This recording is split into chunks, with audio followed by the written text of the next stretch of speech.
Evening दोस्तों, career classes Dholpur की तरफ से आप सभी को राम राम। जय श्री राधे, जय श्री कृष्णा। आज हम इस वीडियो में बात करेंगे। आज का जो वीडियो वो बहुत इम्पोर्टेंट होने वाला है। जो आरबीएससी के जो जितने भी स्टूडेंट हैं उनके जो पेपर नहीं हुए हैं आरबीएससी वाले, तो ऐसे समझ लो कि आज आपके 5 नंबर पक्के, 5 नंबर आपके पक्के हैं। क्योंकि जिस जो 25 नंबर पे जो क्वेश्चन आएगा आपका पेपर में, उस पे आपको 10 सूत्र मिलेंगे और वो 10 सूत्र आपको मिलान करने, जैसे इधर लिखा है कि वृत्त की परिधि और उधर आपको मिलाने हैं कि जो सही सही है, ऐसे आपको 10 फॉर्मूला मिलेंगे 5 नंबर के। और ये जो क्वेश्चन आएगा पेपर में 25 नंबर का आएगा। तो आज जितने भी क्षेत्रवृत्ति से संबंधित जो सूत्र हैं वो आपको पूरे ही एक ही वीडियो में दिखाए जाएंगे। तो आज अंत तक देखेंगे। तो सबसे पहले हम बात करते हैं व्रत की। सबसे पहले हम बात करेंगे व्रत की। तो सबसे पहले मुझे बताएंगे जल्दी से कि व्रत की परिधि का फॉर्मूला क्या है। देखो, व्रत की हम बात कर रहे हैं तो हम डायरेक्ट लिख रहे हैं कि परिधि। बार बार ऐसे नहीं लिखेंगे व्रत की परिधि, व्रत का क्षेत्रफल, व्रत का परिमाप। तो अब देखेंगे कि परिधि। तो व्रत की परिधि का जो सूत्र होता है वो क्या होता है कि 2 पाई आर। 2 pi r. और आर हम किसको बोलते हैं? आर हम बोलते हैं कि वृत्त की त्रिज्या। आर हम किसको बोलते हैं कि वृत्त की त्रिज्या। और पाई इसको सभी जानते होंगे कि पाई का जो मान होता है वो कितना होता है कि 22/7, या अगर पॉइंट में बात करें तो 3.14 लिखते थे। आगे बढ़ते हम कि वृत्त का जो क्षेत्रफल होता है इसका, इस वृत्त के जो क्षेत्रफल का जो सूत्र होता है वो क्या होता है कि पाई आर स्क्वायर। वृत्त के क्षेत्रफल का सूत्र क्या है कि पाई आर स्क्वायर। अब ये वृत्त का जो अगर आपसे कोई ये पूछे कि वृत्त का परिमाप बताओ, वृत्त का परिमाप, तो वृत्त का परिमाप और परिधि एक ही बात है। क्या होता है कि 2 पाई आर। तो ये क्या है कि वृत्त का क्षेत्रफल। और ये देखेंगे कि वृत्त के व्यास का कोई फॉर्मूला पूछे कि व्यास क्या होता है, तो व्यास होता है कि 2 इंटू त्रिज्या। 2 इंटू त्रिज्या के व्यास जो होता है वो त्रिज्या का कैसा होता है? दुगुना। और फिर त्रिज्या अगर कोई आपसे पूछे, व्यास दे रखा है और तुमसे ये पूछे कि इसकी त्रिज्या बताओ, तो त्रिज्या क्या होती है कि व्यास अपॉन 2। व्यास अपॉन 2 मतलब व्यास की आधी क्या होती है? त्रिज्या। तो ये जो है वो वृत्त से संबंधित फॉर्मूला है। अब हम देखेंगे कि अर्धवृत्त। अर्धवृत्त, तो अर्धवृत्त के सबसे पहले मुझे बताएंगे कि अर्धवृत्त की परिधि या परिमाप का जो सूत्र है वो क्या होगा। देखो, परिधि और परिमाप एक ही बात है। परिधि और परिमाप। तो अर्धवृत्त की परिधि या परिमाप का जो फॉर्मूला है वो क्या है कि pi r plus 2r। Pi r plus 2r। तो देखो, इधर से हम r इसको कॉमन लेके, देखो या आपको ये भी मिल जाएगा कि r कोष्टक में पाई प्लस 2, ये भी फॉर्मूला मिल जाता है। या अगर ऐसे भी नहीं मिलेगा तो या r इंटू 36/7। तो डायरेक्टली आप अगर त्रिज्या का 36/7 से गुणा कर देंगे तो अर्धवृत्त की परिधि या परिमाप निकल के आ जाएगा। तो अब देखेंगे कि अर्धवृत्त के जो क्षेत्रफल का फॉर्मूला है वो क्या होता है। अर्धवृत्त के क्षेत्रफल का फॉर्मूला क्या होता है कि पाई आर स्क्वायर और अपॉन में क्या होता है 2। तो ये क्या हुआ? अर्धवृत्त का क्षेत्रफल। तो ये आपके वृत्त के फॉर्मूला हो गए। अब हम आगे बढ़ते हैं। देखो, एक आपको ये भी पता होगा, एक चलता है सकेंद्रीय व्रत। सकेंद्रीय व्रत। तो मुझे जल्दी से बताएंगे कि सकेंद्रीय व्रत किसे कहते हैं। देखो, सकेंद्रीय व्रत हम इनको कहते हैं कि उन जिन दो वृत्तों का केंद्र या जिनका केंद्र एक ही होता है तो उनको हम क्या बोलते हैं? सकेंद्रीय व्रत। जैसे इसका केंद्र ये है और इस बड़े वाले का भी केंद्र ये है, तो ऐसे हम वृत्तों को क्या बोलते हैं कि सकेंद्रीय व्रत। तो सकेंद्रीय व्रत के वलय का क्षेत्रफल, वलय का क्षेत्रफल, तो सकेंद्रीय व्रत के वलय का क्षेत्रफल का सूत्र है पाई r1 का स्क्वायर माइनस के r2 का स्क्वायर। पाई r1 का स्क्वायर माइनस के r2 का स्क्वायर। और अपन ये भी देखें कि r1 और r2 क्या होती है। तो r1 होती है इसमें वाहिक त्रिज्या। R1 होती है वाहिक त्रिज्या। मतलब जो बाहर वाली त्रिज्या है वो R1 है, और R2 जो होती है वह होती है आंतरिक त्रिज्या।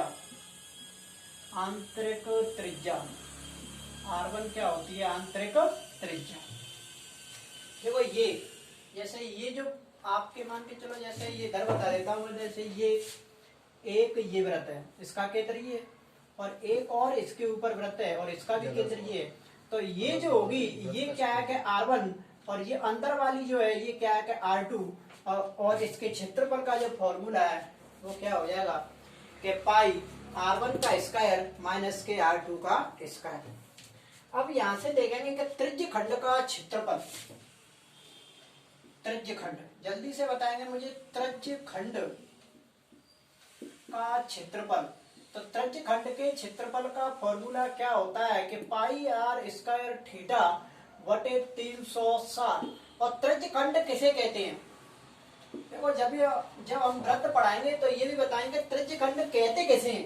जैसे इसको भी मैं बता देता हूँ, जैसे मान के चलो ये कोई वृत्त है और ये वृत्त का सेंटर है, तो त्रिज्य खंड की अगर आपसे कोई परिभाषा पूछता है तो त्रिज्य खंड किसे कहते हैं कि दो त्रिज्या, जैसे ये दो त्रिज्या और एक चाप से बनी आकृति क्या कहलाती है? त्रिज्य खंड। तो ये जो कहलाएगा वो क्या कहलाएगा कि त्रिज्य खंड। जब हम वृत्त टॉपिक पढ़ाएंगे जब इनको बताएंगे सभी को।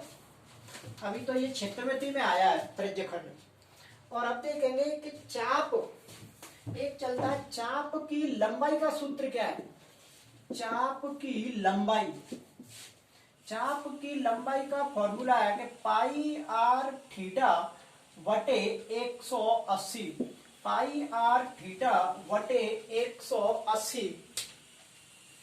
अब देखेंगे, देखो जब चाप की अगर लंबाई दे रखी हो तो एक और भी फॉर्मूला है। जब चाप की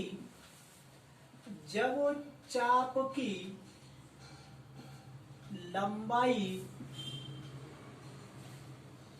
दे रखी हो, जब चाप की लंबाई दे रखी हो, या आप देखो चाप की लंबाई, वैसे मैंने ये फॉर्मूला लिखा था, चाप की जो लंबाई का फॉर्मूला वो क्या है? पाई R थीटा बटे 180। अगर चाप की लंबाई दे रखी हो और अगर तुमसे त्रिज्य खंड का क्षेत्रफल पूछे, जैसे कि चाप की लंबाई दे रखी हो तो त्रिज्य खंड का क्षेत्रफल पूछे, त्रिज्य खंड का क्षेत्रफल अगर आपसे कोई पूछे तो फिर डायरेक्ट अपन ये भी फॉर्मूला लगा सकते हैं कि LR/2। L का मतलब है कि चाप की लंबाई, R का मतलब क्या है कि वृत्त की त्रिज्या, तो LR/2। ये इससे क्या है कि सीधा आपका आंसर निकल जाएगा। अब देखेंगे वृत्त खंड का क्षेत्रफल। वृत्त खंड का क्षेत्रफल, तो वृत्त खंड के जो क्षेत्रफल का सूत्र है वो क्या होता है कि पाई R स्क्वायर थीटा बटे 360 माइनस के R square sine theta upon 2। ये जो फॉर्मूला है आपका किसका फॉर्मूला है? कि वृत्त खंड के क्षेत्रफल का फॉर्मूला है। अब देखेंगे दीर्घ वृत्त खंड का क्षेत्रफल। ये वृत्त खंड का क्षेत्रफल और इसी को बोलते हैं लघु वृत्त खंड का क्षेत्रफल। अगर इसी से कहते कोई आपसे ये पूछे कि लघु वृत्त खंड का क्षेत्रफल बताओ, तो लघु वृत्त खंड के क्षेत्रफल का फॉर्मूला है कि पाई R स्क्वायर थीटा बटे 360 माइनस के R square sine theta upon 2। और एक चलता है कि दीर्घ वृत्त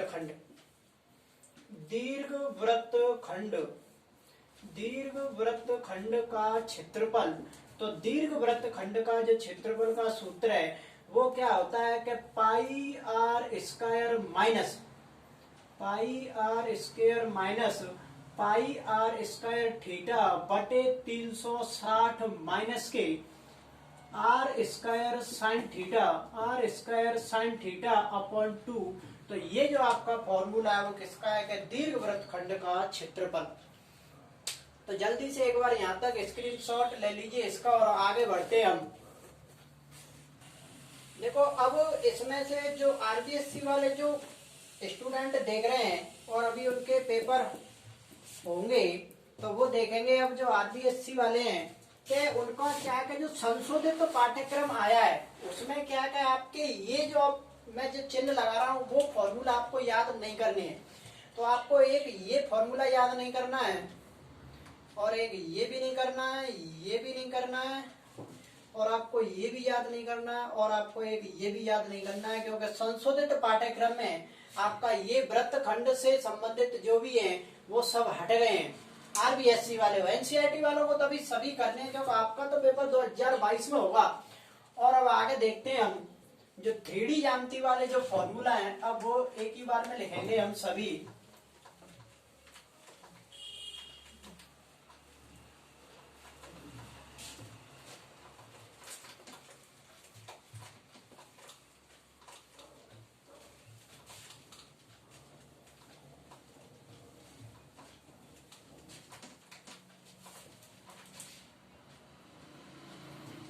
तो सबसे पहले हम बात करेंगे घनाभ।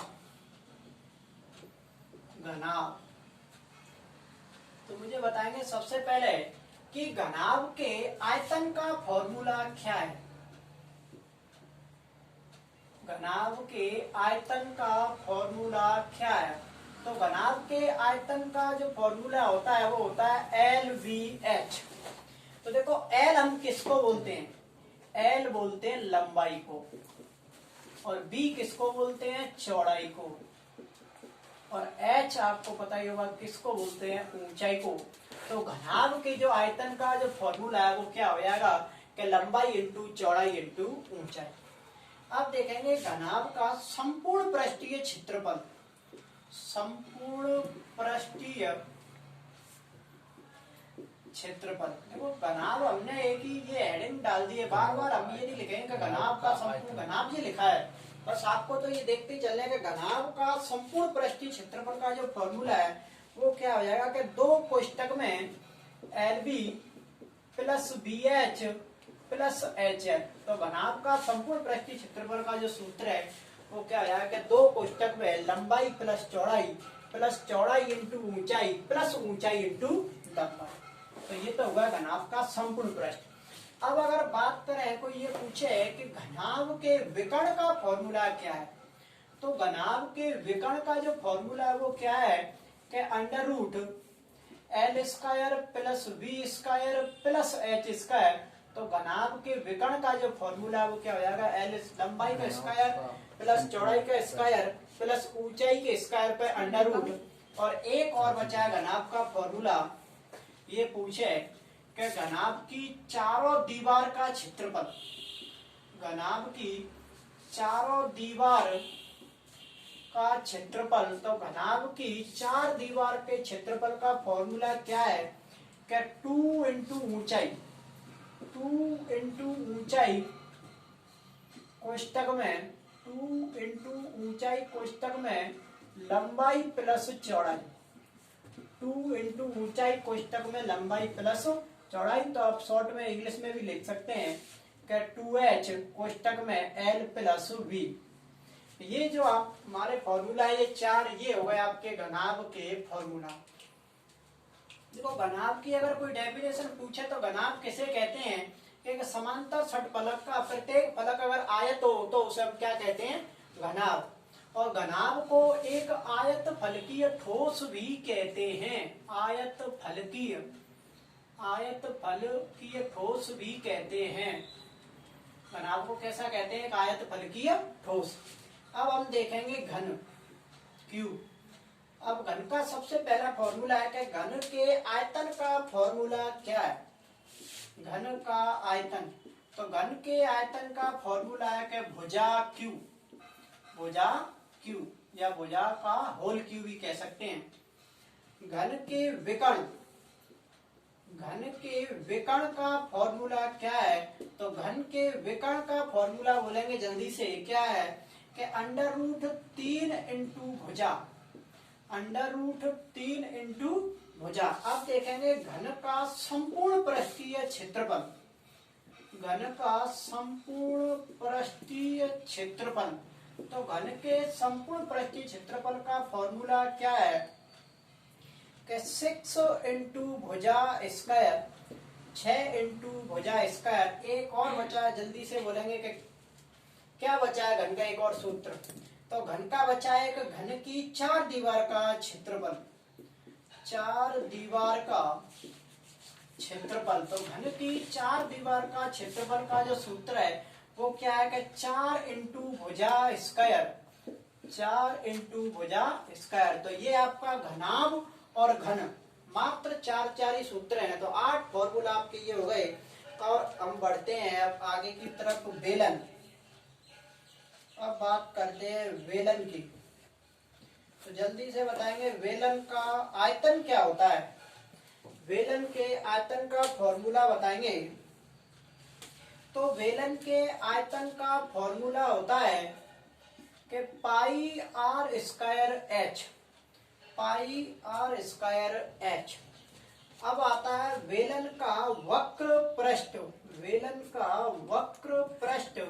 तो वक्र पृष्ठ के जो क्षेत्रफल का फॉर्मूला है वो होता है कि 2 pi R H, 2 pi R H.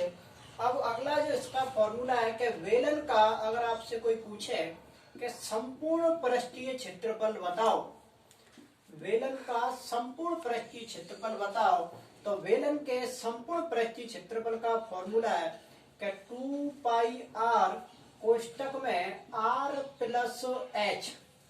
Velan का अगर कोई संपूर्ण पृष्ठीय क्षेत्रफल पूछे तो क्या है कि 2 पाई आर और कोष्टक में आर प्लस एच। अब आपसे अगर कोई ये पूछता है कि खोखले वेलन का मुझे संपूर्ण पृष्ठीय क्षेत्रफल बताओ या खोखले वेलन का आयतन बताओ। पहले देखो खोखले वेलन का अगर अपन आयतन देखें, खोखले वेलन का, खोखले वेलन का आयतन, तो खोखले वेलन का आयतन बताएंगे मुझे जल्दी से कि खोखले वेलन के जो आयतन का जो फॉर्मूला होगा वो क्या होगा कि पाई एच।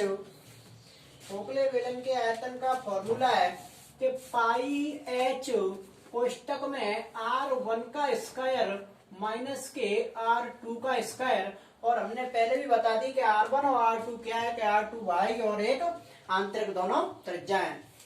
एक और है खोखले वेलन का संपूर्ण पृष्ठीय क्षेत्रफल। खोखले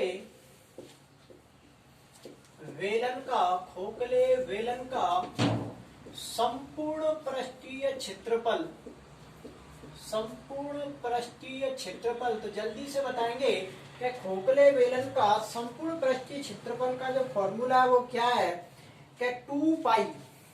खोखले वेलन के संपूर्ण पृष्ठीय क्षेत्रफल का फॉर्मूला क्या है कि 2 पाई कोष्टक में R1 प्लस R2, अगली कोष्टक के R1, अगली कोष्टक में के H प्लस R1 माइनस के R2। तो खोखले वेलन का संपूर्ण पृष्ठीय क्षेत्रफल हो गया 2 पाई R1 प्लस R2, 2 पाई कोष्टक में R1 प्लस R2, फिर कोष्टक H प्लस R1 माइनस के R2। अब ये आपका वेलन भी पूरा हो गया। अब आगे बढ़ते हैं।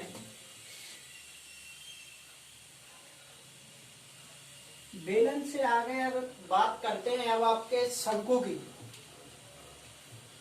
शंकु का मतलब कि जोकर की टोपी या जो कुल्फी वाली जो बर्फ होती है, ऐसा देखो शंकु बनता है ऐसा, ये है शंकु। अगर आपसे कोई ये बोले, देखो सबसे पहले तो मैं आपको शंकु के जो फॉर्मूला है मेन, जैसे ये आपका हो गया शंकु, तो शंकु के आयतन का जो फॉर्मूला है वो क्या होगा। तो शंकु के आयतन का फॉर्मूला होता है 1/3 पाई आर स्क्वायर एच। शंकु का अगर वक्र पृष्ठ पूछे कि शंकु के वक्र पृष्ठ का क्षेत्रफल, तो शंकु के वक्र पृष्ठ के क्षेत्रफल का फॉर्मूला है कि पाई आर एन। और एक चलता है कि शंकु का संपूर्ण पृष्ठीय क्षेत्रफल, संपूर्ण पृष्ठीय क्षेत्रफल। तो शंकु के संपूर्ण पृष्ठीय क्षेत्रफल का जो फॉर्मूला है वो है कि पाई आर और कोष्टक में आर प्लस एल। अब ये देखेंगे, देखो अगर कोई आपसे ये पूछे कि शंकु के आधार का क्षेत्रफल, तब आपको समझना होगा कि शंकु का जो आधार है वो कैसा है कि वृत्त, और वृत्त के क्षेत्रफल का हम फॉर्मूला पहले लिखा चुके हैं कि पाई आर स्क्वायर। अगर आपसे कोई ये पूछता है कि शंकु के आधार की परिधि बताओ, तो शंकु के आधार की परिधि, अब शंकु का आधार कैसा वृत्त, और वृत्त की परिधि का फॉर्मूला हम पहले लिख चुके हैं कि क्या होता है 2 पाई आर। देखो ये शंकु की होती है तिर्यक लंबाई, इसको हम बोलते हैं तिर्यक लंबाई या तिरछी लंबाई। और ये जो होती है वो होती है शंकु की ऊंचाई h, और ये जो होती है वो होती है कि शंकु की त्रिज्या r। तो इस तिर्यक लंबाई का भी एक फॉर्मूला है कि तिर्यक लंबाई। अब देखो तिर्यक लंबाई जो है, देखो ये क्या है कि लंब, ये क्या है कि कर्ण, और ये क्या है कि आधार। तो एक तरह से ये क्या है कि कर्ण, और कर्ण का फॉर्मूला क्या होता है कि आधार का स्क्वायर प्लस लंब के स्क्वायर पे अंडर रूट। तो आधार का मतलब r square plus h square, और इस पर भी क्या है कि अंडर रूट। तो ये आपका हो गया शंकु। शंकु के भी 4 फॉर्मूला है। अब हम बढ़ते आगे की तरफ गोला। तो गोले पे बात करेंगे, गोला। तो सबसे पहले हम बात करते हैं ठोस गोला। तो ठोस गोले का आयतन का मुझे फॉर्मूला बताएंगे जल्दी से। क्या ठोस गोले के आयतन का जो फॉर्मूला है वो क्या होगा? ठोस गोले का आयतन बताएंगे जल्दी से। और गोले के आयतन का जो फॉर्मूला होता है वो क्या होता है कि 4/3 pi r cube, 4/3 pi r cube. अब हम देखेंगे कि ठोस गोले का जो आयतन है, तो ठोस गोले का वक्र पृष्ठीय क्षेत्रफल का जो फॉर्मूला है वो क्या है? ठोस गोले का वक्र पृष्ठीय क्षेत्रफल, वक्र पृष्ठीय क्षेत्रफल। तो ठोस गोले के वक्र पृष्ठीय क्षेत्रफल का फॉर्मूला है कि 4 pi r square, 4 pi r square. तो ये हम हमारे 2 ठोस गोले के फॉर्मूला है। अब हम देखेंगे, देखो ये ठोस गोला है, मतलब ये जो गोला है ये ठोस भी है और ये पूरा गोले की बात हुई है। तो अब हम बात करते हैं कि अर्ध गोले, आधा गोला, अर्ध गोले का आयतन। तो मुझे जल्दी से बताएंगे अर्ध गोले का आयतन का जो फॉर्मूला होगा वो क्या हो जाएगा? देखो पूरे गोले का आयतन का फॉर्मूला क्या है? 4/3 पाई आर क्यूब। तो आधे का है वो, इसका आधा करेंगे तो क्या हो जाएगा कि 2/3 pi r cube, 2/3 pi r cube. देखो 4/3 है ये, आधे का मतलब होता है कि 2 का भाग देना। तो ये जो 2 होगी वो यहाँ पे पहुंच जाएगी, और इस 2 से ये 4 कट जाएगी 2 बार। तो 2/3 और पाई आर क्यूब ऐसी अपनी जगह पे बनी रहेगी। अब देखेंगे अर्धगोले, अर्धगोले का वक्र पृष्ठीय क्षेत्रफल क्या होगा? वक्र पृष्ठीय क्षेत्रफल। तो अर्धगोले के वक्र पृष्ठीय क्षेत्रफल, देखो ये पूरे गोले का वक्र पृष्ठीय क्षेत्रफल 4 पाई आर स्क्वायर। अब इसका आधा करेंगे तो क्या आ जाएगा? 2 पाई आर स्क्वायर। तो अर्धगोले का वक्र पृष्ठीय क्षेत्रफल हो जाएगा 2 पाई आर स्क्वायर।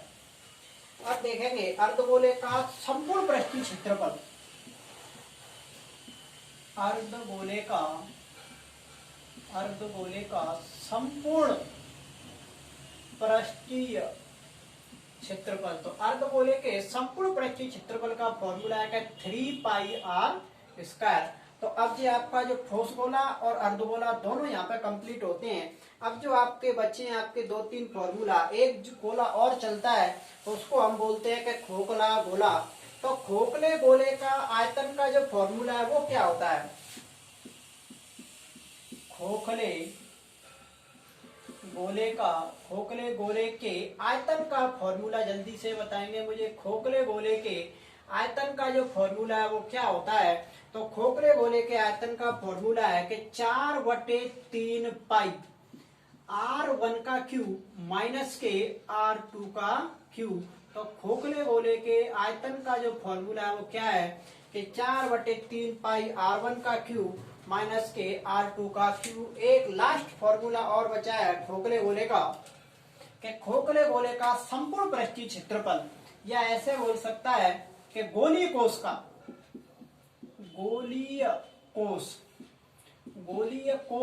या खोखले गोले का गोलीय कोष या खोखले गोले का संपूर्ण पृष्ठीय क्षेत्रफल, संपूर्ण पृष्ठीय क्षेत्रफल। तो खोखले गोले का संपूर्ण पृष्ठीय क्षेत्रफल का जो फॉर्मूला है वो क्या है कि 4 पाई R1 का स्क्वायर माइनस के R2 का स्क्वायर और यहीं पे आपके फॉर्मूला होते हैं खत्म। और जल्दी से एक चीज इसमें और निशान लगा लेंगे कि जो भी आरबीएससी वाले जो स्टूडेंट है उनका एक टॉपिक इसमें से हट गया है, तो आपको ये है कि घन के जो 4 फॉर्मूला है वो सभी याद करने हैं, और एक घन और घनाभ दोनों ये याद करने हैं आपको, एक बेलन भी याद करना है, और आपको एक गोला भी पूरा याद करना है। मात्र जो आरबीएससी के स्टूडेंट हैं उनके लिए ये शंकु हट गया है, तो शंकु के आप एक भी फॉर्मूला याद नहीं करेंगे। अगर आपने ये जितने भी आज हमने फॉर्मूला लिखा है, अगर आपने ये याद कर लिए तो आपके 5 नंबर पक्के हैं इस परीक्षा में। तो यहाँ तक अगर आपको वीडियो अच्छी लगी हो तो इसको लाइक, शेयर एंड सब्सक्राइब करें। थैंक यू और धन्यवाद।